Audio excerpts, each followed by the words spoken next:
তিনি চাকরি করতেন ক্যালকাটা ইলেকট্রিক সাপ্লাই কর্পোরেশনে। তার কাজ ছিল ক্যাশ ডিপার্টমেন্টে। বসতেন ভিক্টোরিয়া হাউসে। চাকরি করার পাশাপাশি তিনি থিয়েটারও করতেন। 1952 সাল, অফিসে কাজ করতে করতে হঠাৎ তিনি পেটের যন্ত্রণায় ছটফট করতে লাগলেন। এত যন্ত্রণা পেটে যে তার শরীর বেঁকে ধনুকের মতো হয়ে যাচ্ছে। সহকর্মীরা তাড়াতাড়ি অফিসের ডাক্তারবাবুকেই ডেকে নিয়ে এলেন। ডাক্তারবাবু এসে পেটের যেখানেই হাত দিচ্ছেন সেখানেই প্রবল ব্যথা।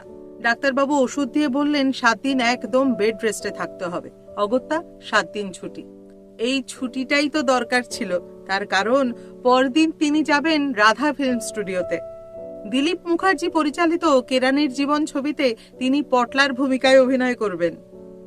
এটি তার জীবনের প্রথম সিনেমা। নিশ্চয়ই ভাবছেন তিনি কে?